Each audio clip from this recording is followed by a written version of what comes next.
106 ગ્રામ પંચાયતોની 22 જૂને ચૂંટણી યોજાવા જઈ રહી છે, ત્યારે બોટાદના સૌથી મોટા ગામ એટલે લાઠીદળમાં પણ ગ્રામ પંચાયતની ચૂંટણી યોજાવા જઈ રહી છે. લાઠીદળ ગામમાં 22,000ની વસ્તી અને 16 વોર્ડ આવેલા છે. આમ તો લાઠીદળ ગામમાં 25 વર્ષ સુધી સમરસ ગ્રામ પંચાયત બની છે, ત્યારે આગામી દિવસોમાં પણ ચૂંટણી પહેલા સમરસ ગ્રામ પંચાયત થાય તેના માટે ગામના આગેવાનો મહેનત કરી રહ્યા છે.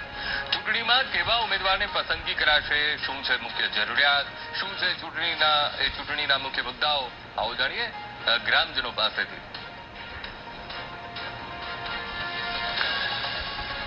અમારા ગામની અંદર રોડ રસ્તા અને પાણીના વિકાસના કામો થયા છે. પાણી સમયસર આવે છે, રોડ રસ્તા બરાબર થઈ ગયા છે, પણ એ સિવાય વધારાના વિકાસના જે કામો છે એમાં ગામની બંને સાઈડમાં તળાવ છે, તળાવના ડેવલપમેન્ટ થઈને પર્યટક સ્થળ બનવા જોઈએ.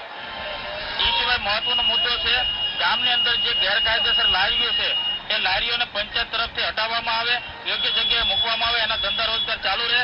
અને ગામની અંદર જે ગેરકાયદેસર લારીઓ છે એ પ્લાસ્ટિકનું જે પ્રદૂષણ કરે છે, કચરો ફેલાવે છે, કચરાનું ફંડામેન્ટલી વ્યવસ્થિત કલેક્શન થવું જોઈએ. કે ગામના રાજા જ્યાં સુધી ના હોય તો કોઈ વહીવટદાર કામ કરે એટલે કામ કાંઈ જે જેવું જોઈએ એવું થતું હોતું નથી. ઘણા બધા 2.5 વર્ષથી વિકાસના કામો સરપંચ હતા નહીં એટલે અટવાણા હતા અને ઘણા બધા કામ થયા છે, પણ એ કોઈ ફાયદાકારક કામ થયા નથી. માહોલ તો અમારે દર વર્ષે સમરસ ટાઈપનું વાતાવરણ હોય છે અને આ વર્ષે પણ સમરસ થાય એવી અમારી અપેક્ષા છે. અને ગઈ બોડીમાં જે કંઈ વિકાસનો જે કંઈ કામ જે લાઇટ પાણી ગટરના જે કંઈ થવા પડે એ રેગ્યુલર થયા છે. અને અમુક જે સોસાયટી જે અત્યારે નવી સોસાયટી થઈ હોય અને એમાં જે કંઈ કામ બાકી હોય અને આવતી નવી બોડીમાં એ વસ્તુ થાય એવી અમારી અપેક્ષા છે. અમારે ગામનો વિકાસ કરે અને ગામમાં કંઈ સારા કામ કરે, કંઈ ગટરના કામ છે, કંઈ પાણીના પ્રોબ્લેમ ન થાય, કંઈ રોડના રસ્તા અને કંઈક આ છોકરા માટે રમવા માટે બગીચા એવું કંઈ કરે અને એવું કંઈ વ્યવસ્થા કરી અને ગામનો વિકાસ કરે.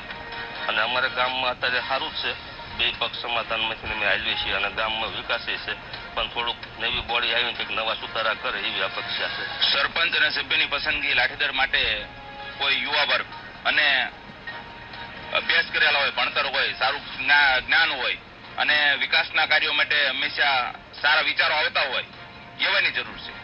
વહીવટદારનું કામ હતું ત્યારે તો બહુ એવા કામ કઈ થયા નથી. જે આપણે માનો કે આ ગામના પબ્લિક જાય તો વહીવટદારને પૈસા જ મતલબ હતો, એટલે આમ કોઈ અમુક નાના માણસ જવાબ ન દે અને જે આગેવાન હોય એને જવાબ મળતો હતો અને એના કામ થતા હતા. અને વહીવટદારમાં જે જોવે એવા ગામ સરપંચ હતો એવા કામ નથી.